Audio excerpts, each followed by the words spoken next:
আসসালামু আলাইকুম এভরিওয়ান, আশা করি তোমরা সবাই ভালো আছো। তোমাদের সবাইকে স্বাগত জানাচ্ছি আমাদের ভার্সিটি স্পেশাল রিটেন ক্লাসে। তো আমাদের আজকে রিটেন ক্লাসে পড়ার বিষয় হচ্ছে আমাদের বায়োলজি সেকেন্ড পেপার চ্যাপ্টার 2 প্রাণীর পরিচিতি। তো প্রাণীর পরিচিতি এই চ্যাপ্টারের মধ্যে আমরা তিনটা প্রাণী নিয়ে পড়াশোনা করি। একটা হচ্ছে হাইড্রা, একটা হচ্ছে ঘাসফড়িং এবং আরেকটা হচ্ছে রুই মাছ। তো এই তিনটা তোমার প্রাণীর মধ্যে পরীক্ষার জন্য সবচাইতে গুরুত্বপূর্ণ হলো ঘাসফড়িং। কারণ আমরা কিন্তু বিগত কয়েক বছরে দেখেছি যে আমাদের ঘাসফড়িং থেকে প্রশ্ন আসে সবচেয়ে বেশি, কিন্তু রিটেনে দেখো আমাদের রিসেন্ট ইয়ারগুলোতে হাইড্রা থেকে প্রশ্ন এসেছে। রুই মাছ একেবারেই লেস ইম্পর্টেন্ট, এখান থেকে এমসিকিউ আসলেও সবচেয়ে কমন টপিকগুলো থেকে আসে। রিটেনে আসার মতো কিছু প্রশ্ন থাকলেও গত কয়েক বছরে আমরা আসতে দেখি নাই। তাহলে দেখো আমরা একটু সিরিয়ালি পড়া শুরু করি যে আমাদের কোন কোন টপিকগুলো পড়া লাগবে। হাইড্রা, দেখো হাইড্রা থেকে আমাদের বেশ কিছু ইম্পর্টেন্ট টপিক আছে। যেমন সবার আগে আমাদের হাইড্রার নিডোসাইট, এটা খুব ভালো করে পড়বা। নিডোসাইটের গঠন, নেমাটোসিস্টের যে 4টা প্রকারভেদ আছে ওদের মধ্যে পার্থক্য করে করে আমাদেরকে পড়তে হবে। এরপরে হচ্ছে আমাদের যে সিলেন্টেরনকে কেন ব্লাইন্ড গাট বলা হয় বা কেন গ্যাস্ট্রোভাস্কুলার গহ্বর বলা হয়। চলনের মধ্যে আছে লুপিং এবং সামারসল্টিং, এই দুটার পার্থক্য বৈশিষ্ট্য। ঠিক আছে, তোমাদেরকে কিন্তু রিটেনে ছবি আঁকা লাগবে না, তোমাদের জায়গা পাবা না তোমরা ছবি আঁকার। ওকে, আর হলো মিথজীবিতা। তার মানে এই যে টপিকগুলো এগুলা কিন্তু রিটেনের জন্য ইম্পর্টেন্ট। ছবি নিয়ে প্যারা খাওয়ার দরকার নেই, এই কয়টা টপিক খুব ভালো করে পড়বা। আর ইন্টারস্টিশিয়াল কোষ, এটাকে কেন টটিপটেন্ট কোষ বলা হয়, কারণ চাইলে যে কোনো কোষে রূপান্তরিত হতে পারে। এই জিনিসগুলো আমরা হাইড্রা থেকে একটু ভালো করে ফোকাস করব। ঠিক আছে, তাহলে দেখো হাইড্রার আদর্শ নিডোসাইট। আমরা জানি হাইড্রা একটা দ্বিস্তরী প্রাণী, যে দ্বিস্তরের মধ্যে আমরা কি পাই, মেসোগ্লিয়া পাই, এপিডার্মিস আর গ্যাস্ট্রোডার্মিসের মাঝখানে। তো এপিডার্মিস আর গ্যাস্ট্রোডার্মিসের সবগুলা কোষই মোটামুটি সেম, এক্সেপ্ট জনন কোষ আর নিডোসাইট। জন থাকে পেশিয়া তোমার এপিডার্মিসে, কিন্তু গ্যাস্ট্রোডার্মিসে বা অন্ততকে আমরা কিন্তু কোনো জনন কোষ বা নিডোসাইট পাই না। তাহলে দেখো নিডোসাইট জিনিসটা কি, নিড মানে হচ্ছে কাঁটা। তাহলে ওদের যে অঙ্গটা কাঁটা বিশিষ্ট এবং আত্মরক্ষায় সাহায্য করে, খাদ্য গ্রহণের চলনে সাহায্য করে, তাদেরকে বলা হয় নিডোসাইট। তাহলে পরিণত কমপ্লিট সেলটাকেই বলা হয় নিডোসাইট। এটা যখন ভ্রূণীয় দশায় অপরিপক্ক অবস্থায় ছিল তখন সেটাকে আমরা বলতাম নিডোব্লাস্ট, তার মানে ভ্রূণীয় দশার কোষ। নিডোব্লাস্ট বা সাইটের চাবুকের মতো যে অংশটা সেটাকে বলা হয় নেমাটোসিস্ট। ঠিক আছে, তাহলে নিডোসাইটের যে চাবুকের মতো অংশ শিকারকে পেঁচিয়ে ধরে, সেই পুরা চাবুকের মতো অংশটাকে বলা হয় কি বলতো, নেমাটোসিস্ট। আর যে ট্রিগারটা চাপ দিলে নেমাটোসিস্ট খুলে যায় সেই রূপান্তরিত সিলিয়ামকেই বলা হয় নিডোসিল। তাহলে এই 4টা শব্দের মধ্যে কিন্তু আমাদেরকে একটু পার্থক্য বুঝতে হবে। তাহলে দেখো আমাদের এই পুরো নিডোসাইটটা কেমন, এটা হচ্ছে দ্বিস্তরী। এটা কেমন হয় বলো তো, এটা হলো দ্বিস্তরী।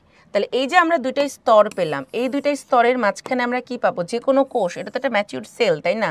তাহলে যে কোনো ম্যাচিউরড সেলের মধ্যে আমরা কি পাই, দুইটা স্তরের মধ্যে আমরা পাই হচ্ছে কি তোমার দানাদার সাইটোপ্লাজম। তাহলে এই যে আমাদের দুইটা স্তর আছে এদের মধ্যে আমরা কি পাবো, দানাদার সাইটোপ্লাজম পাবো এবং হচ্ছে গিয়ে কি পাবো, নিউক্লিয়াস পাবো। এখন দুইটা স্তরের মাঝখানে কিছু পেশিতন্তু থাকে, যাদের মধ্যে সবচেয়ে বড় পেশিতন্তুটাকে আমরা বলি ল্যাসো। কি বলবো, ল্যাসো। এবার দেখো এখানে আমরা একটা পাউচ এঁকেছি, এই পাউচটাকে বলা হয় ক্যাপসুল। এই ক্যাপসুলের মধ্যে একটা বিশেষ বিষ থাকে, প্রোটিন এবং ফেনল দ্বারা গঠিত, যে বিষটাকে বলা হয় হিপনোটক্সিন। এটা দিয়ে ওরা শিকারকে হিপনোটাইজ অবশ করে ফেলে। এই ক্যাপসুলের মধ্যেই আমাদের কি আছে, একটা প্যাঁচানো চাবুকের মতো গঠন আছে, একটা প্যাঁচানো চাবুকের মতো গঠন আছে। এই চাবুকটাকে আমরা বলে ফেলি নেমাটোসিস্ট। তাহলে ক্যাপসুলের মধ্যে থাকে হিপনোটক্সিন, যেখানে আমরা চাবুকের মতো প্যাঁচানো নেমাটোসিস্ট পাচ্ছি। কিছু ক্ষুদ্র ক্ষুদ্র কাটা পাচ্ছি যেগুলোকে বলা হয় বার্ব, কিছু বড় বড় কাটা পাচ্ছি যেগুলোকে, ছোট ছোট কাটাকে বলা হয় বার্বিউল, বড় কাটাগুলোকে বলা হবে বার্ব। এই বারবার বার্বিউল দিয়ে ওরা শিকারকে মারার কাজে সাহায্য করে। এই পুরো যে গঠনটা, এই গঠনটা একটা ঢাকনা দিয়ে ঢাকা থাকে যেটাকে বলা হয় অপারকুলাম। অপারকুলাম। এখন অপারকুলামটা কখন খুলবে, যখন তুমি একটা ট্রিগারে চাপ দিবা, একটা রূপান্তরিত সিলিয়াম। সিলিয়াম মানে হচ্ছে আমাদের কোষ ঝিলির কিছু প্রবর্ধিত অভিক্ষেপ, এটাকেই বলা হয় নিডোসিল। এটাতে যখন কোনো শিকার চাপ দিবে, এই ট্রিগারে যখন চাপ দিবে বা টাচ করবে, অমনি অপারকুলামটা খুলে ভিতরে নেমাটোসিস্টটা ছিটকায় কি হয়ে আসে, বের হয়ে আসে। ঠিক আছে, তাহলে আমরা কি কি জিনিস পেলাম? নাম্বার 1, দ্বিস্তরী আবরণ, দুইটা স্তরের মাঝখানে সাইটোপ্লাজম এবং নিউক্লিয়াস। পেশিতন্তুর মধ্যে সবচেয়ে বড়টা হচ্ছে ল্যাসো। ক্যাপসুলের মধ্যে রয়েছে হিপনোটক্সিন, প্রোটিন বা ফেনল দ্বারা গঠিত। একটা চাবুকের মতো প্যাঁচানো নেমাটোসিস্ট, বড় কাটা বার্ব, ছোট কাটা বারবিউল। ঢাকনাটা হচ্ছে অপারকুলাম, যেটা কিনা ট্রিগার নিউরোসিল দ্বারা নিয়ন্ত্রিত হয়। এখানে কথাগুলো বলা হয়েছে, দেখো প্রোটিন লিপিড, যেখানেই দ্বিস্তরীয় আবরণ সেখানেই প্রোটিন লিপিড। নেমাটোসিস্ট এটা অবশ্যই আমাদের কাইটিন দ্বারা গঠিত। ঠিক আছে, ক্যাপসুল, পুরো ক্যাপসুল সহ পুরোটাকে কিন্তু নেমাটোসিস্ট বলা হয়। এখানে আমরা কি পাই? প্রোটিন আর ফেনল পাই, এবং এই চওড়া গোড়াটাকে বলে বাট, যেখানে বারবার বারবিউল থাকে। এই যে তোমার চওড়া যে গোড়া আছে না, এটাকে বলা হয় বাট। এরপরে চলে আসি, দেখো তোমার হচ্ছে অপারকুলাম হলো গিয়ে ঢাকনা, যেটা কিনা ক্যাপসুলের সূত্রক ঢাকনা দিয়ে আবৃত থাকবে। দৃঢ় সংবেদনশীল যে কাঁটা, ওটাকে বলা হয় তোমার নিউরোসিল, পেশিতন্তু ল্যাসো। ঠিক আছে, এটা হলো গিয়ে কি দ্বারা গঠিত? সাইটোপ্লাজম এবং নেমাটোসিস্টের প্রাচীরে থাকবে। এটাও কিন্তু কি একটা রূপান্তরিত অঙ্গ। হাইড্রার গ্যাস্ট্রোডার্মিসের কোষ, দেখো আমরা কিন্তু এপিডার্মিসও পেশি আবরণী কোষ, গ্রন্থি কোষ, ইন্টারস্টিশিয়াল সংবেদী স্নায়ু পেয়েছি। আমরা আমাদের একটোডার্মে বা এপিডার্মিসে জনন কোষ এবং নিউরোসাইট পাই, যে দুইটা কিন্তু গ্যাস্ট্রোডার্মিসে পাওয়া যায় না, কারণ এদের কোনো কাজ নেই অ্যাকচুয়ালি। ভিতরের অংশ দিয়ে কি ওরা প্রতিরক্ষা করবে বা প্রজনন করবে? এই জন্য এটা হচ্ছে গিয়ে তোমার কোথায় থাকে? শুধুমাত্র আমাদের একটোডার্মে থাকবে, কিন্তু এন্ডোডার্মে বা গ্যাস্ট্রোডার্মিসে নাই। ওকে, তাহলে আমাদের একটোডার্ম এবং এন্ডোডার্মের কোষগুলো কিন্তু ইম্পর্টেন্ট। মেসোগ্লিয়া এবং সিলেন্টেরন, আমরা কি বলেছিলাম? যারা দ্বিস্তরী প্রাণী, ওদের মেসোডার্ম নাই, একটোডার্ম আর এন্ডোডার্মের মাঝখানে। তো দুটো স্তরকে সাপোর্ট দেওয়ার জন্য একটা কঙ্কাল তন্ত্র প্রয়োজন, যে কঙ্কাল তন্ত্রটাকে বলা হয় মেসোগ্লিয়া। এটা কিন্তু অকোষীয় এবং জেলির মতো, অর্থাৎ ওর কিন্তু কোনো কি নাই, কোষ নাই, এটা জাস্ট জেলি লাইক একটা সাবস্টেন্স, ভিত্তি হিসেবে কাজ করবে, বেস হিসেবে কাজ করবে। সিলেন্টেরন আমরা এটা কোথায় পেয়েছি? যারা কিনা নিডারিয়া পর্বভুক্ত প্রাণী, অর্থাৎ দ্বিস্তরী প্রাণী, ওদের কিন্তু স্পেশাল কোনো পৌষ্টিক তন্ত্র বা পৌষ্টিক নালী নাই। ওদের দেহের ভিতরে একটা ফাঁকা গহ্বর থাকে, যে গহ্বরটার এক প্রান্ত খোলা, অর্থাৎ এই গহ্বর দিয়ে ওরা কোনো কিছু খাবে একটা ছিদ্র দিয়ে, সেই ছিদ্র দিয়ে সব কিছু বের করে দিবে। অর্থাৎ আমরা যদি বলি এইটা একটা হাইড্রা, এখন আমি হাইড্রাটাকে কি করব? ছোট্ট করে কেটে যদি মাইক্রোস্কোপের নিচে জুম করে দেখি, তাহলে দেখবা প্রস্থচ্ছেদে আমরা কেন্দ্রে একটা সিলেন্টেরন পাবো। এই সিলেন্টেরনের চারপাশে কি পাই আমরা? গ্যাস্ট্রোডার্ম। গ্যাস্ট্রোডার্ম, এটার মাঝখানে থাকে মেসোগ্লিয়া, এরপরে বাইরের দিকে আমরা পাই হলো এপিডার্মিসের কোষগুলা। তার মানে ওদের দেহটা এভাবে করে সুন্দর করে সাজানো থাকে। একদম পাশ থেকে কেটে নিয়ে আসলে একদম বাইরে আমরা পাই এপিডার্মিস বা একটোডার্মের কোষ, মেসোগ্লিয়ার পরে পাই হলো গ্যাস্ট্রোডার্মিসের কোষ, এই যে ফাঁকা গহ্বরটা এটাকে বলা হয় সিলেন্টেরন। তাহলে এই যে সিলেন্টেরন, এই সিলেন্টেরনটা একাধারে আমাদের কি করবে? শ্বসন, রেচন, খাদ্যসার বহন, এগুলো পরিবহনের কাজ করবে। তাহলে সিল শব্দটার মানে হচ্ছে গহ্বর, এন্টারো মানে অন্ত্র। ফাঁকা গহ্বর যেটা একাধারে অন্ত্র বা পরিপাক এবং সংবহনের কাজ করে, সেটাকে আমরা কি বলি? গ্যাস্ট্রো। গ্যাস্ট্রো মানে পরিপাক, গ্যাস্ট্রো। ভাস্কুলার মানে সংবহন, গ্যাস্ট্রোভাস্কুলার গহ্বর বা সিলেন্টেরন। এবং ওর যেহেতু একটাই ছিদ্র, একই ছিদ্র দিয়ে খাবে, সেটা দিয়ে হাঁকবে, এই জন্য এটাকে বলে ব্লাইন্ড গাট। ব্লাইন্ড গাট, একটা মাত্র ছিদ্র। ঠিক আছে, তাহলে মেসোগ্লিয়া, সিলেন্টেরন দুইটাই কিন্তু নিডারিয়া বা হাইড্রার বৈশিষ্ট্য। সিলোম এবং সিলেন্টেরনের পার্থক্য, সিলেন্টেরন শুধু নিডারিয়ার থাকে, আর আমরা সিলোম কিন্তু জানি যে আমাদের দেহের যে ফাঁকা গহ্বরের মধ্যে আমাদের অন্ত্রগুলো থাকে, তাই না? এটা আমরা সবসময় কোথায় পাই? যারা ট্রিপ্লোব্লাস্টিক ওদের শরীরে পাবো, এবং এটা মেসোডার্ম থেকে আসে, সিলোমিক পাউচ গহ্বর থেকে, পেরিটোনিয়াম দ্বারা আবৃত। কিন্তু সিলেন্টেরন থাকবে কাদের? যারা কিনা দ্বিভ্রূণস্তরী, অর্থাৎ ওদের কোনো কি নেই, পেরিটোনিয়াম নেই, ওরা আর্কেন্টেরন থেকে তৈরি হয়ে গ্যাস্ট্রোডার্মিস দ্বারা আবৃত। What is archenteron? আমরা জানি এই একটা শুক্রাণু আর একটা ডিম্বাণু যখন নিষেক করে, তখন সেখান থেকে আমরা কি পেয়ে যাই? Diploid zygote. এটা কিন্তু ডিম, অনেকে বলে না ডিম, ডিম্বাণু ডিম আলাদা জিনিস।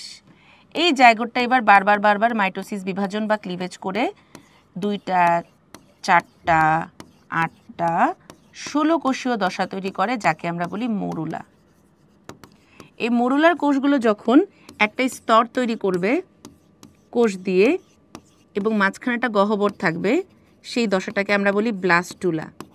কোষগুলাকে বলা হয় ব্লাস্টোমিয়ার এবং গহ্বরটাকে বলা হয় ব্লাস্টোসিল। তার মানে বুঝতে পারতেছি সিলোমটা কোত্থেকে আসতেছে, ঠিক আছে? এই ব্লাস্টোসিল থেকে কিন্তু পরবর্তীতে আমরা সিলোম পাই। এবার দেখো, এই যে তোমার যে ব্লাস্টুলা দশা, এটাই পরবর্তীতে আমাদের ভ্রূণের 3টা স্তর তৈরি করে। ভ্রূণের 3টা স্তর তৈরি করে। একদম বাইরে হলো একটোডার্ম, মাঝখানেরটা মেসোডার্ম, একদম ভিতরে এন্ডোডার্ম। এই দেখো 3টা স্তরের মাঝখানে আমরা একটা ফাঁকা গহ্বর পাচ্ছি। এই গহ্বরটাকে বলা হয় আর্কেন্টেরন, যেখান থেকে আমাদের পরিপাক নালীগুলো গঠিত হয়। এবং আর্কেন্টেরন যে ছিদ্র দিয়ে বাইরে উন্মুক্ত হয় সেটাকে বলে ব্লাস্টোপোর। পোর মানে হচ্ছে ছিদ্র। তাহলে যেই দশায় আমরা এরকম ভ্রূণের 3টা স্তর পাচ্ছি, সেই দশাটাকে বলা হয় গ্যাস্ট্রুলা। তার মানে আমরা যারা উন্নত শ্রেণীর প্রাণী আছি, অর্থাৎ কর্ডেট আছি, আমাদের শরীরের এই আর্কেন্টেরনটা পরবর্তীতে পরিপাক নালীতে কনভার্ট হয়।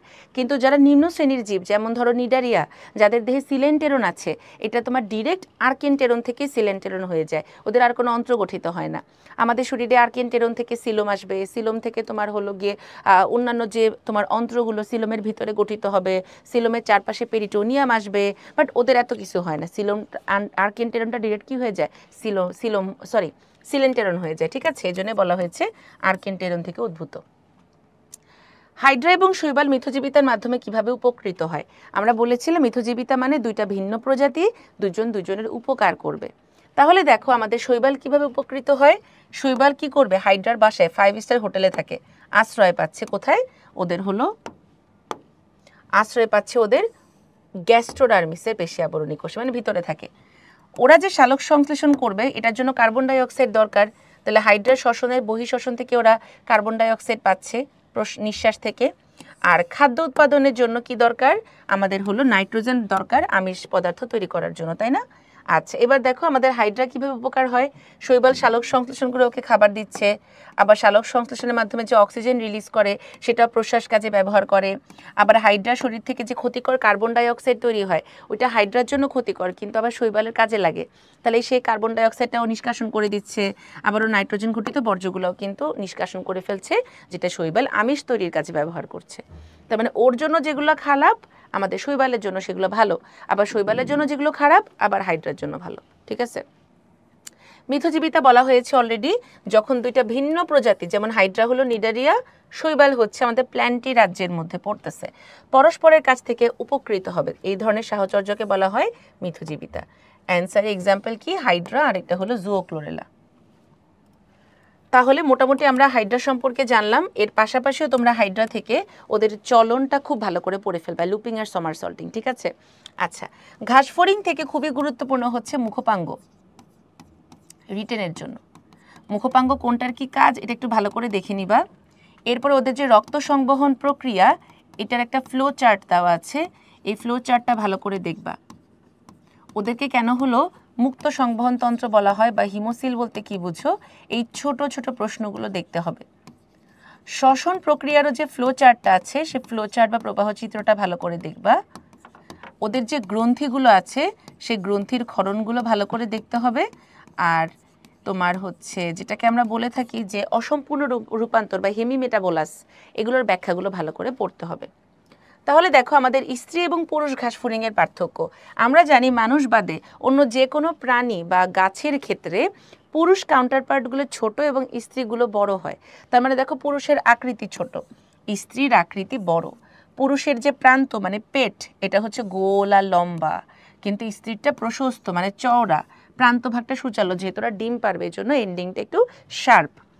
পুরুষ ঘাসফড়িংয়ের জনন ছিদ্র থাকে 9ম খণ্ডকে, যে 9ম খণ্ডকের স্টারনামটা প্রলম্বিত হয়ে জেনিটালিয়া, আমরা জনন ছিদ্র বলতে কি বুঝাই? জেনিটালিয়া। জেনিটালিয়া মানে কি? জননাঙ্গ। যেমন আমাদের শুক্রাশয় এবং ডিম্বাশয়কে কি বলে? জেনিটালস বলা হয়, তাই না? তাহলে সাব জেনিটাল, সাব মানে নিচে, জেনিটালিয়ার নিচে একটা প্লেট থাকে যেটাকে বলে সাব জেনিটাল প্লেট। এটা হচ্ছে 9ম খণ্ডকের স্টারনামটা বড় হয়ে গঠিত করবে। এরপরে দেখো ওদের অ্যানাল সার্কি, মানে যেটা দিয়ে ওরা হচ্ছে প্রজনন করবে, ওদের সঙ্গম অঙ্গ, এই অ্যানাল সার্কাসটা থাকে কোথায়? ওদের দশম খণ্ডকে। এবং সুপ্রা মানে উপরে, সো 11তম খণ্ডকে ওদের অ্যানাস বা অ্যানাল সার্কির উপরে একটা প্লেট পাওয়া যায়, যেটাকে বলা হয় সুপ্রা অ্যানাল প্লেট। সুপ্রা মানে হচ্ছে সুপেরিয়র বা উপরে থাকবে, ঠিক আছে, সুপ্রা অ্যানাল প্লেট। তাহলে আমরা কি বললাম? আমাদের 8, 9, 10, 11 এই 4টা খণ্ডক নিয়ে ঝামেলা। ছেলেদের ক্ষেত্রে জননরন্ধ্রটা থাকে নবম খণ্ডকে। জননরন্ধ্র মানে হলো জেনিটালিয়া, সো জেনিটালিয়ার নিচে থাকে সাব জেনিটাল প্লেট, নবম খণ্ডকে আমরা সেটা পাবো। সঙ্গম বা তোমার হচ্ছে নিষেক করার জন্য ওদের যে অ্যানাল সার্কি, ওইটা থাকে দশম খণ্ডকে। দশম খণ্ডকে সুপিরিয়র মানে উপরে সুপ্রা অ্যানাল প্লেট, অ্যানাল সার্কির সুপিরিয়রে থাকে। মেয়েদের ক্ষেত্রে ভিন্ন, দেখো মেয়েদের ক্ষেত্রে 8 আর 9 খণ্ডকটা মিলে একটা জননরন্ধ্র বানায়, এবং ওরা যে ডিম পারবে সে ডিমটাকে ধারণ ওভামকে পজেস করার জন্য নবম খণ্ডকে থাকে ওভিপোজিটর, বাট ওদের তো কোনো সঙ্গম অঙ্গ নেই, ঠিক আছে, কারণ ও নিষেক তো পুরুষরা করবে স্ত্রীর দেহে, এই জন্য। আচ্ছা, ঘাসফড়িংয়ের শ্বসনতন্ত্রের প্রধান 4টি অংশ। আমরা জানি ঘাসফড়িংয়ের শ্বসনতন্ত্রটা শুরু হয় একটা ছিদ্র দিয়ে, যেটাকে কি বলা হয়? শ্বাসরন্ধ্র বা স্পাইরাকল। এই শ্বাসরন্ধ্রের মুখে কিছু লোম থাকে যেগুলো ফিল্টার বা ছাঁকুনির মতো কাজ করবে, এবং এটাকে পটেন্সি দেওয়ার জন্য চারপাশে একটা কাইটিন নির্মিত বের, মানে তোমার একটা আবরণের মতো থাকে, যেটাকে বলা হয় পেরিট্রিম। এই শ্বাসরন্ধ্র থেকে বাতাসগুলো অ্যাট্রিয়াম নামক প্রকোষ্ঠে এসে উন্মুক্ত হয়। এই অ্যাট্রিয়াম থেকে নলাকার শাখা প্রশাখা যুক্ত অসংখ্য কি পাই আমরা? ট্রাকিয়া পাই। অনুদৈর্ঘ্য যেগুলো পাশাপাশি অনুপ্রস্থ ট্রাকিয়া দ্বারা যুক্ত হয়। এই ট্রাকিয়ার শাখা প্রশাখাগুলোকে আমরা বলি ট্রাকিয়াল কাণ্ড। এইবার দেখো ট্রাকিয়া থেকে যে ব্রাঞ্চিং তৈরি হবে সেগুলোকে আমরা বলে থাকি হচ্ছে ট্রাকিয়ল। ট্রাকিয়ার যে ব্রাঞ্চিং সেগুলোকে আমরা কি বলবো? ট্রাকিয়ল। এই ট্রাকিয়লগুলো যে কোষ দ্বারা গঠিত হয় সে কোষগুলোকে বলা হচ্ছে তোমার ট্রাকিয়ল কোষ। এই ট্রাকিয়ল কোষগুলো কি তৈরি করে? আমাদের ট্রাকিয়ল তৈরি করে। এই ট্রাকিয়লগুলো আমাদের বায়ুথলিতে উন্মুক্ত হয়, ঠিক আছে, বায়ুথলিতে উন্মুক্ত হয়। তাহলে দেখো কোন একটা বাতাস যখন আমাদের ঘাসফড়িংয়ের শ্বসনতন্ত্রে প্রবেশ করে, সবার আগে বাতাসটা আসবে আমাদের শ্বাসরন্ধ্র বা স্পাইরাকলে, সেখান থেকে অ্যাট্রিয়াম, ট্রাকিয়া, ট্রাকিয়ল, বায়ুথলি। আবার যখন বাতাসটা বের হবে তখন সে কিভাবে বের হয়? বায়ুথলি, ট্রাকিয়ল, ট্রাকিয়া, অ্যাট্রিয়াম, স্পাইরাকল। তাহলে ওদের প্রধান 4টা অংশ কি দেখো? শ্বাসরন্ধ্র, শ্বাসনালী, ট্রাকিয়ল, বায়ুথলি। এই 4টা দিয়ে আমাদের কি করে? বাতাসটা একদম ওদের কোষ পর্যন্ত পৌঁছাবে। সিলোম হিমোসিলের পার্থক্য অলরেডি পড়ে ফেলেছি আমরা। রক্তপূর্ণ গহ্বর, তরলপূর্ণ গহ্বর কোনো অঙ্গে প্রসারিত হয় না, সকল উপাঙ্গে কোনো অঙ্গে বিস্তৃত হয় না, রক্ত সংবহনতন্ত্র অংশ, এটা অলরেডি আমরা পড়েছি। ঘাসফড়িংয়ের সংবহনের সাথে মানুষের সংবহন খুব ইম্পর্ট্যান্ট একটা প্রশ্ন। ইভেন ঘাসফড়িংয়ের সাথে রুই মাছের সাথে মানুষ, এটাও কিন্তু আসতে পারে। তাহলে ঘাসফড়িং কি আর্থ্রোপোডা? শুরুতে মনে রাখতে পারে খুবই গরিব মানুষের তুলনায়। তাহলে ওরা কি মুক্ত সংবহন? মুক্ত সংবহন হলে ওদের বডিতে কোনো রক্তনালী নাই, ওদের আছে রক্তপূর্ণ হিমোসিল, যেটা মানুষের নাই, কারণ মানুষ তো বদ্ধ সংবহন। মুক্ত সংবহন হলো ওদের হৃৎপিণ্ড থাকে পিঠে মানে পৃষ্ঠীয় দিকে, মানুষের হৃৎপিণ্ড থাকে অঙ্কীয় দিকে মানে সামনের দিকে। ওদের হৃৎপিণ্ড বলি না, আমরা হৃদযন্ত্র বলি, কারণ সেটা হলো নলাকার, ওখানে আমরা 7টা প্রকোষ্ঠ পাবো। বাট আমাদের হৃৎপিণ্ড পিণ্ডের মতো গল্লু পটকা, এই জন্য এটা 4টা প্রকোষ্ঠ। ওদের হৃদযন্ত্রটা কিন্তু মস্তিষ্ক দ্বারা নিয়ন্ত্রিত হয়, এই জন্য এটাকে বলে নিউরোজেনিক হার্ট। আর আমাদের হার্ট কি? My life my rules. প্রত্যেকটা অঙ্গ ব্রেইনকে ট্যাক্স দিলেও একমাত্র হার্ট ব্রেইনকে ট্যাক্স দেয় না। ও নিজের কিছু স্বয়ংক্রিয় স্নায়ুপিণ্ড বা স্নায়ুতন্ত্র দ্বারা নিয়ন্ত্রিত, যেগুলোকে বলে পেসমেকার, সাইনোঅ্যাট্রিয়াল নোড, তাই না? আমরা মায়োজেনিক কন্ট্রোল পড়েছি। এগুলোই হচ্ছে মেইন বেসিক ডিফারেন্স। তাহলে দেখো ঘাসফড়িংয়ের রক্ত সংবহন মুক্ত, কিন্তু মানুষেরটা কেমন হবে? আমাদের বদ্ধ। এরপরে ঘাসফড়িংয়ের রক্তে যেহেতু হিমোগ্লোবিন থাকে না, সো বর্ণহীন, এটার শ্বাসে কোনো ভূমিকা নাই, ওরা খাদ্য পরিবহন করবে, মুল্টিং করবে। মানুষের রক্তকণিকায় হিমোগ্লোবিন আছে দেখে এটা শ্বাসে অংশগ্রহণ করে। বর্ণহীন প্লাজমাতে শ্বেতকণিকা ভেসে থাকে, আর আমাদের শরীরে কি 3 ধরনের রক্তকণিকা পাওয়া যায়। ওদের হৃৎপিণ্ডটা নলাকার 7 প্রকোষ্ঠ বিশিষ্ট, যেখানে কোনো রক্তপথ মানে হচ্ছে ধমনী শিরা, কিন্তু আমাদের হৃৎপিণ্ড পিরামিডাকার এবং 4 প্রকোষ্ঠ বিশিষ্ট। এক জোড়া করে কি থাকে? আর্টারি বা শিরা থাকে, কিন্তু মানুষের কোনো কি নেই, হৃৎপিণ্ডের প্রতিটা প্রকোষ্ঠে পার্শ্ববর্তী কোনো আর্টারি বা শিরা নেই, সারা দেহে ছড়িয়ে ছিটিয়ে আছে। হিমোসিল থাকে, এখানে কোনো হিমোসিল থাকে না। তাহলে জীবন চক্র আমরা জানি যে একটা ডিম যখন নিষিক্ত হবে সেখান থেকে ব্লাস্টুলা গঠনের মাধ্যমে একটা পরিস্ফুটনত দশা পাওয়া যায়, যেখান থেকে নিমফোটা একটা পূর্ণাঙ্গ ঘাসফড়িংয়ে রূপান্তরিত হয়। তাহলে যাদের দেহে অসম্পূর্ণ রূপান্তর বা হেমি মেটাবোলাস ধরনের রূপান্তর দেখা যায়, ওদের দেহে ডিম ফুটে প্রথমে যে বাচ্চাটা বের হবে ওটাকে বলা হয় নিমফো। সেই নিমফোটা হয়ে যাবে ইমাগো বা পূর্ণাঙ্গ দশা। তাহলে এই যে ডিম ফুটে নিমফো তৈরি হলো, এই প্রক্রিয়াটাকে বলে ব্লাস্টোকাইনেসিস। এটা যদি তোমার হলো সম্পূর্ণ রূপান্তর হলো, সাপোজ মৌমাছি বা প্রজাপতি, ওদের ক্ষেত্রে তখন ব্লাস্টোকাইনেসিস শেষে আমরা পাইতাম লার্ভা, লার্ভার পরে পিউপা, তারপরে পাইতাম পূর্ণাঙ্গ প্রাণী। ঠিক আছে? আচ্ছা, সুপার পজিশন এবং অ্যাপোজিশন। সুপার মনে রাখবা, অন্ধকারে দেখতে হলে কি দরকার, আমাদের কিছু সুপার পাওয়ার দরকার, কিন্তু আলোতে দেখতে হলে কিন্তু আমাদের কোনো সুপার পাওয়ার লাগে না, আমাদের শুধুমাত্র অন্ধকারে দেখতে হলে কি লাগবে, সুপার পাওয়ার লাগবে। তার মানে মৃদু আলোতে ঘাসফড়িংয়ের পুঞ্জাক্ষী যে বিম্ব গঠন করে সেটাকে বলা হয় সুপার পজিশন, আর তীব্র আলোতে যে বিম্ব গঠন করে সেটা ছোট ছোট অনেকগুলো জিগস পাজেল মিলিত হয়ে তৈরি হয়, এই জন্য ওদেরকে বলা হয় অ্যাপোজিশন বা মোজাইক বিম্ব। তাহলে খেয়াল করো, আমরা যদি একটু ঘাসফড়িংয়ের ওমাটিডিয়ামটা দেখি, তাহলে আমরা জানি যে আমাদের ওমাটিডিয়ামের একদম কি থাকে, বাইরের দিকে থাকে তোমার কর্নিয়া। এই কর্নিয়াটা ওদের কি হিসেবে কাজ করে, লেন্স হিসেবে কাজ করে, তাই না? এরপরে কর্নিয়ার পরে কি থাকে ওদের, ক্রিস্টালাইন কোন, যেটার মাধ্যমে আলো কি হবে তোমার গৃহীত হবে। এবার দেখো ওদের এখানে থাকে তোমার আইরিশ রঞ্জক আবরণী, আইরিশ রঞ্জক আবরণী। এটা যদি ওদের হলো ভিত্তি হয়, তাহলে ভিত্তির উপরে ধরো এটা হলো ওদের র্যাবডোম, যেটা কিনা মানে রেটিনার মতো করে কাজ করবে এবং ওদের স্নায়ু বা মস্তিষ্কে আলোক সংবেদটাকে কি করবে, বহন করবে। এই যে যে র্যাবডোমটা আছে, এই র্যাবডোমের চারপাশের পর্দাটাকে কি বলা হয় তোমার, রেটিনাল শীথ, রেটিনাল শীথ। এবারে খেয়াল করো, যখন মৃদু আলো অর্থাৎ রাতের বেলায় যখন মৃদু আলো, তখন কি ওদের হলো সুপার পাওয়ার মানে সুপার পজিশন। মৃদু আলোতে দেখবা যখন তোমার বাইরে আলো কম থেকে আমরা পর্দা সংকুচিত করে দিই মানে সরাই দিই, আর বাইরে যখন প্রচণ্ড রোদ আমরা তখন পর্দা প্রসারিত করে দিই বাসার রুমের। তাহলে যখন বাইরে কোনো আলো বাতাস আলো নাই তখন আমরা কি করি, একটু পর্দাটাকে সরাই দিই মানে সংকুচিত করি। তার মানে যখন আলো কম তখন আমাদের এই যে যেটা কিনা তোমার আইরিশ রঞ্জক আবরণী এবং রেটিনাল শীথ এগুলো সংকুচিত হয়ে যায়। তার মানে বাইরে থেকে আলো আরও ভিতরে আসার জন্য এই পর্দাগুলো কি হয়ে যাবে, সংকুচিত হয়ে যাবে। সাপোজ এটা যদি একটা লক্ষ্যবস্তু হয়, এই লক্ষ্যবস্তুর এই অংশটা এ, এই অংশটা বি, এই অংশটা সি, তাহলে এই লক্ষ্যবস্তু থেকে যখন আলোটা এখানে পড়বে তখন কি হবে দেখো, এই আলোটা এখানে চলে আসলো, এই আলোটা এখানে চলে আসলো, তার মানে এখানে আমরা একটা বি বিম্ব পাচ্ছি। আবার এখান থেকে এই বিম্বটা এখানে চলে আসলো, এখান থেকে চলে আসলো, তাহলে আমরা এখানে এ পাচ্ছি। আবার এই বিম্বটাও আমাদের এখান থেকে এখানে চলে আসলো, এখান থেকে এখানে চলে আসলো, তাহলে এখানে আমরা সি পাচ্ছি। কোনো কাহিনী নাই, প্রতিটা ওমাটিডিয়াম নিজের মতো করে বিম্ব তৈরি করেছে, এতক্ষণ পর্যন্ত কোনো ঝামেলা ছিল না। প্রতিটা ওমাটিডিয়াম তার নিজস্ব বিম্ব তৈরি করেছে। ঝামেলা তখনই হবে যখন পাশের বাসার আন্টিরা এসে নাক গলাবে। পাশের বাসার আন্টি কখন নাক গলাবে, যখন সে তোমার বাসার সব কাহিনী জানবে। কিভাবে কাহিনী জানবে দেখো, এই যে আমাদের পর্দাগুলা কিন্তু খোলা, সংকুচিত। তুমি তোমার আম্মুর সাথে ঝগড়া করছো, বাসার পর্দা খোলা ছিল, দরজা খোলা ছিল, পাশের বাসার আন্টি শুনে ফেলছে, এখন সে এসে ঝামেলা করবে। যখন মৃদু আলোয় এই আইরিশ এবং রেটিনাল শীথগুলো সংকুচিত থাকে তখন পার্শ্ববর্তী ওমাটিডিয়ামও এসে কি তৈরি করে, আমাদের বিম্ব তৈরি করে।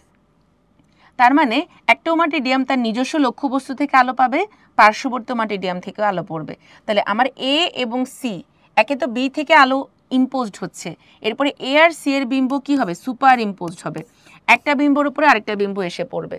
একটা বিম্ব ফার্স্টে বি এর যে বিম্বটা সেখানে এসেছিল, এ আর সি এরটাও ইম্পোজের উপরে সুপার ইম্পোজড হবে, একটার উপরে আরেকটা বিম্ব এসে পড়বে। এই জন্য ঘোলা ঘোলা সুপার পজিশন বিম্ব তৈরি হয়। বাট এই জিনিসটা যদি আমার তীব্র আলোতে হয়, এই ধরো আমার বাইরের দিকে হচ্ছে কর্নিয়াজেন কোষ বা কর্নিয়া, এই যে ওদের ধরো আইরিশ রঞ্জক আবরণী, এরপরে আমরা যদি ধরে নিই তোমার নিচে হচ্ছে তোমার ভিত্তি পর্দার উপরে র্যাবডোম দাঁড়িয়ে আছে। যখন তীব্র আলো তখন আমরা রোদের হাত থেকে বাঁচার জন্য পর্দাগুলা টেনে দিই যাতে করে বেশি রোদ না আসতে পারে। আমি কি করলাম, এবার পর্দাগুলাকে প্রসারিত করে দিলাম। এবার কি হবে, প্রতিটা ওমাটিডিয়াম তার যে লক্ষ্যবস্তু সেই লক্ষ্যবস্তু থেকে স্বাধীনভাবে বিম্ব গঠন করবে। তার মানে মাঝখানের ওমাটিডিয়ামটা শুধুমাত্র ওর বিম্ব গঠন করতেছে, পাশের ওমাটিডিয়ামগুলো শুধুমাত্র ওর বিম্ব গঠন করতেছে। এখানে আর পাশের আন্টিরা এসে ঝামেলা করতে পারবে না। মানে এই যে এখানে শোষিত হয়ে যাচ্ছে আলোগুলা, মাঝখান পর্যন্ত আসতে পারতেছে না, এটা হচ্ছে তীব্র আলোয় অ্যাপোজিশন। এবং প্রতিটা ওমাটিডিয়াম স্বাধীনভাবে যেহেতু ওর বিম্বটা গঠন করতেছে, সো আমার এই ওমাটিডিয়ামটা একটা জিগসো পাজেলের এ, ও বানালো বি আর ও বানালো সি। তাই পাশাপাশি তিনটে ওমাটিডিয়ামের বিম্বকে আমরা যখন পাজেলের তোমার টুকরার মতো জোড়া লাগাবো তখন মোজাইকের মতো একটা বিম্ব হবে। মোজাইক মানে আমাদের রুমের ফ্লোরে যে থাকে না সাদা বা কালো বেইজের উপরে ছড়ানো ছিটানো অনেকগুলো পাথর, সেরকম ছড়ানো ছিটানো খণ্ড খণ্ড বিম্বগুলো একসাথে একটা পাজেলের মতো একটা বিম্ব তৈরি করবে, যেটা সম্পূর্ণ। ঠিক আছে, এটাকে বলা হয় অ্যাপোজিশন বিম্ব। মাখি মুভি দেখছো না অনেক আগে, তোমরা তখন অনেক ছোট, আমিও ছোট ছিলাম। তোমার একটা সাউথ ইন্ডিয়ান মুভি ছিল মাখি। একটা নায়ক মরে যাওয়ার পরে সে হচ্ছে গিয়ে পরের জন্মে মাছি হয়ে এসে মৃত্যুর প্রতিশোধ নিতে আসে, নায়িকাকে ভিলেনের হাত থেকে বাঁচায়। তার মানে ওই মাখি মুভিতে দেখাইছিল এরকম মাছিটা ক্লোজ ভিউ দিয়ে কীভাবে দেখে, সব কিছু মোজাইকের মতো এরকম গোল গোল গোল গোল হানিকম প্যাটার্নে। ঠিক আছে, তাহলে দেখো মৃদু আলোতে কী লাগবে, দেখার জন্য সুপার পাওয়ার লাগবে। চোখে কোনো দর্শনীয় বস্তুর যে বিম্ব গঠিত হয়, তীব্র বা উজ্জ্বল আলোতে যখন যে বিম্ব গঠিত হয়, সুপার পজিশনে সব আবরণগুলো সংকুচিত আর অ্যাপোজিশনে হবে প্রসারিত। সুপার পজিশনে আমার কি পাচ্ছে, তির্যক বিম্ব পাচ্ছে, আবার উলম্ব বিম্বও পাচ্ছে, তির্যক উলম্ব দুইটাই। কিন্তু আমার অ্যাপোজিশনে শুধুমাত্র উলম্বটাই আসবে, তির্যকগুলো আসতে গিয়ে পর্দায় বাধা পাবে। এরপর সুপার পজিশনে তোমার কি হয়, বস্তুর একটা অস্পষ্ট সামগ্রিক মানে কমপ্লিট পিকচার হবে, বা যেটা সেটা ঝাপসা, আর এখানে একটা পৃথক আর সুস্পষ্ট মোজাইক বিম্ব তৈরি হবে। এটাতে 3 স্টার দাও, ভেরি ইম্পর্টেন্ট। আচ্ছা, পুঞ্জাক্ষী এবং সরলাক্ষী, অনেকগুলো চোখের পুঞ্জকে বলে পুঞ্জাক্ষী, তাই না? ঘাসফড়িংয়ের যে মস্তক, সেই মস্তকের পিঠের দুই পাশে বৃক্কের মতো বড় বড় কালো বর্ণের চোখকে বলে পুঞ্জাক্ষী। কেন পুঞ্জাক্ষী? কারণ এক একটা পুঞ্জাক্ষীতে প্রায় 2000-এর মতো ওমাটিডিয়াম থাকে। ঠিক আছে, তার মানে ছোটো ছোটো ওমাটিডিয়াম বা সরলাক্ষী নিয়ে আমাদের, সরলাক্ষী অ্যাকচুয়ালি ওসিলি, ওমাটিডিয়াম বা হচ্ছে গিয়ে এককটা নিয়ে আমার এক একটা অক্ষীর পুঞ্জ তৈরি হয়। তাহলে পুঞ্জাক্ষী মানে এটা মাথার পিঠে থাকবে, কিন্তু সরলাক্ষী থাকে মাথার দুই পাশে, দুইটা পুঞ্জাক্ষীর মাঝখানে। এই সরলাক্ষীকে আমরা বলি ওসিলি, হ্যাঁ, এক বচনে ওসিলাস। পুঞ্জাক্ষীটা হচ্ছে বৃক্কাকার ওমাটিডিয়াম দ্বারা গঠিত, কিন্তু সরলাক্ষী নিজেই একটা একক, ওর আর কোনো এককের দরকার নেই, তিনটা থাকেও। ঠিক আছে, আচ্ছা, তাহলে দেখো পুঞ্জাক্ষীতে আমরা কর্নিয়া, জেন কোষ, ক্রিস্টালাইন কোন, আইরিশ রঞ্জক অনেক কিছু পাচ্ছি। এখানে আমরা আইরিশ রঞ্জক পাচ্ছি না, এখানে আমরা মানুষের চোখের মতোই শুধু আইরিশ, লেন্স, রেটিনা সবই পাবো। পুঞ্জাক্ষী অনেকগুলো, কিন্তু আমাদের সরলাক্ষী একটি এবং গোল। পুঞ্জাক্ষীতে স্ক্লেরা বা করয়েড থাকে না, সরলাক্ষীতে থাকে, মানে আমাদের চোখে। পুঞ্জাক্ষী হচ্ছে মৃদু এবং উজ্জ্বল, দুই ধরনের আলোতেই তোমার বিম্ব গঠন করতে পারে, কিন্তু এরা সব ক্ষেত্রে একই রকমের বিম্ব গঠন করে। আচ্ছা, তাহলে মোটামুটি এই ছিল আমাদের ঘাসফড়িং। তাহলে ঘাসফড়িংয়ের যে বেসিক মেকানিজমগুলো, রক্ত সংবহন, শ্বসন, এগুলোর ফ্লোচার্টগুলো একটু ভালো করে দেখে নিবা। আর হৃদযন্ত্রকে কেন নিউরোজেনিক হার্ট বলা হয়, কারণ এটা মস্তিষ্কের একটা স্নায়ুগ্রন্থি বা গ্যাংলিয়ন দ্বারা নিয়ন্ত্রিত হয়। এই ব্যাখ্যাটা একটু ভালো করে পড়ে ফেলবা। রুই মাছ থেকে কিছু ইম্পর্টেন্ট কথা আছে, যে রুই মাছের হৃৎপিণ্ডকে কেন ভেনাস হার্ট বা শিরা হৃৎপিণ্ড বলা হয়।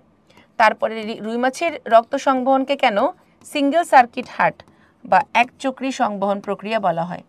এরপর রুই মাছের হৃৎপিণ্ডের গঠন, ভেরি ইম্পর্টেন্ট।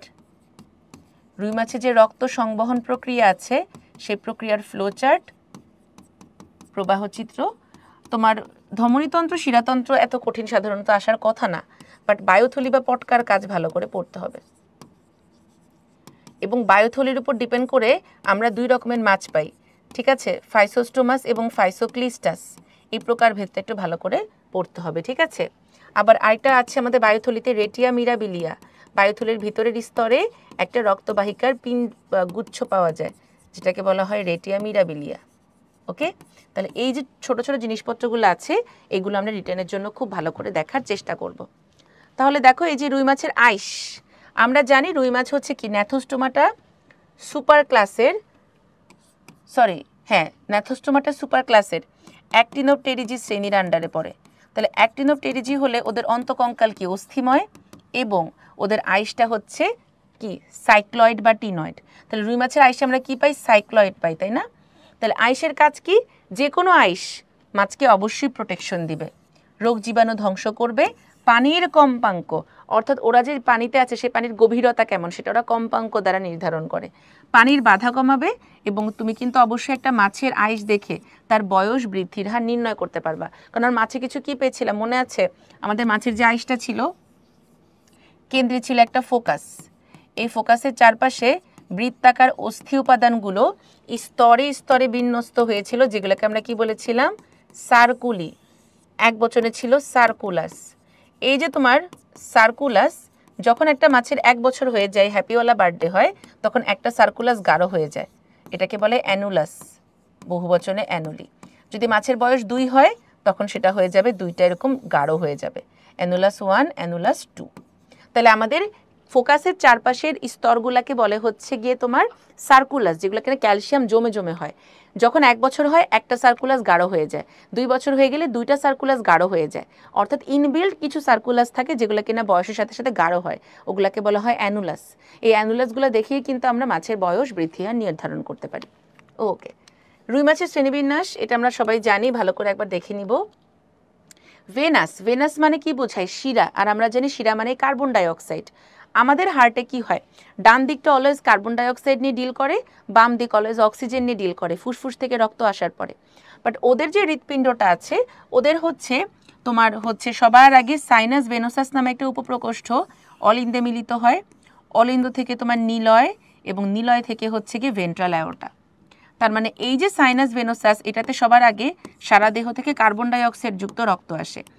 প্রথমে আসে অলিন্দতে, এরপরে অ্যাট্রিও ভেন্ট্রিকুলার কপাটিকা দিয়ে নিলয়তে, ভেন্ট্রিকুলো বালবাস কপাটিকা দিয়ে বালবাস অ্যাওর্টার মাধ্যমে ভেন্ট্রাল অ্যাওর্টাতে চলে যাবে।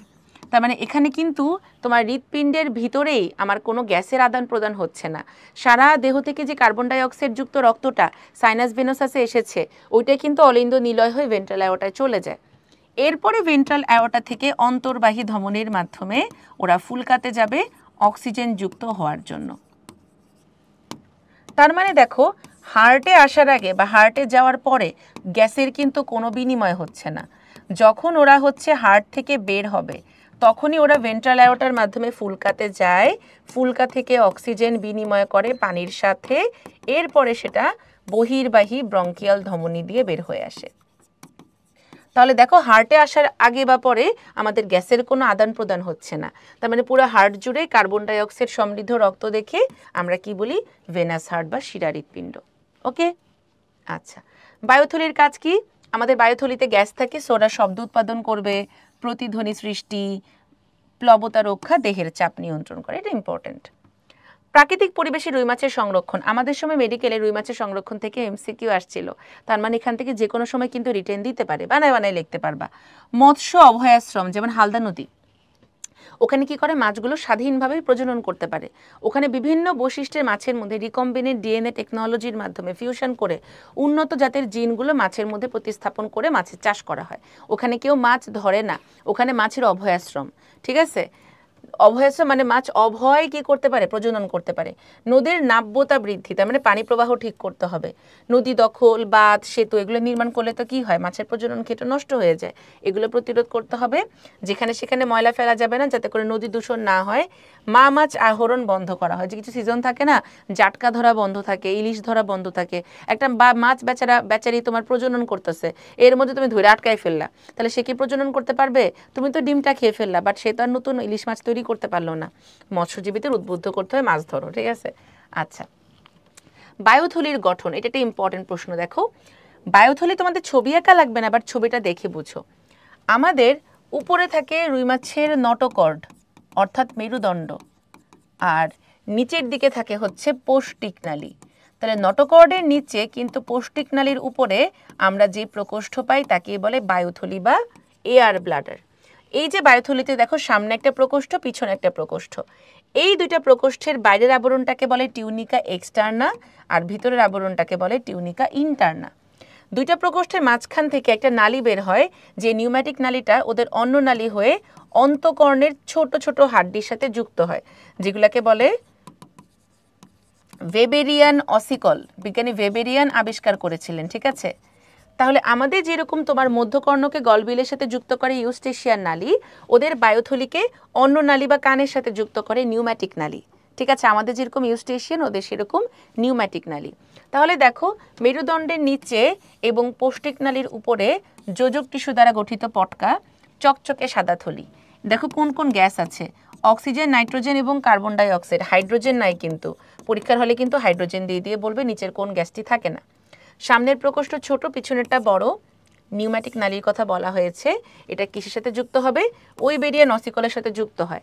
কানের সাথে যুক্ত দেখে আমাদের কান কিন্তু আমাদের ব্যালেন্স মেনটেন করে। মাছের ক্ষেত্রেও সেম, যে মাছের কোন ডিস্টেন্সে আছে, নিচে নাকি উপরে, কোন গভীরতায় মাছ ধরবে, কোন গভীরতায় শিকারি আসতে পারে, এই ধরনের সমস্ত ইনফরমেশনগুলো নিউম্যাটিক নালী দিয়ে পায়। ঠিক আছে, আচ্ছা, রুই মাছের জীবন চক্র দেখো। পুরুষ রুই মাছের শুক্রাশয় যখন শুক্রাণু তৈরি করে এবং ডিম্বাশয় যখন তোমার কি তৈরি করে, ডিম্বাণু তৈরি করে, তখন সেই শুক্রাণু আর ডিম্বাণু মিলে তৈরি করে কি, জাইগোট, যেটা পরিস্ফুটন হয়ে একটা ডিম বের করবে। এই ডিম বের করার প্রক্রিয়াটাকে বলে স্পনিং। ঠিক আছে, সেই ডিম থেকে প্রথমে ধানীপোনা, অঙ্গুলিপোনা, রেণুপোনা, তারপরে কি তোমার হলো পূর্ণাঙ্গ মাছ। ওকে, তাহলে আশা করি এইভাবে তোমার ফ্লোচার্টটা, এটা ইজি, আমাদের মানুষের মতোই সেম জিনিস। আইসের কাজ অলরেডি পড়ে ফেলেছি, প্রতিরক্ষা, বাধা কমানো, অ্যানুলাসের মাধ্যমে মাছের বয়স, বৃদ্ধি হার, এটা আমরা শুরুতেই পড়েছি। সব রুই মাছের শ্বসন অঙ্গ আর মানুষের শ্বসন অঙ্গ, তার মানে ফুলকা এবং ফুসফুসের পার্থক্য। মনে রাখবা, আমরা কিন্তু বাতাসের এক্সপোজারে থাকি। সো আমাদের ফুসফুস গ্যাসের বিনিময় করবে বাতাসের সাথে। এই যে অ্যালভিওলাসটা ডিরেক্ট বাতাসের সাথে অক্সিজেন নিল, কার্বন ডাইঅক্সাইড ছেড়ে দিল। বাট মাছ তো আর বাতাসে বাঁচতে পারে না, মাছকে পানির নিচে বাঁচতে হয়।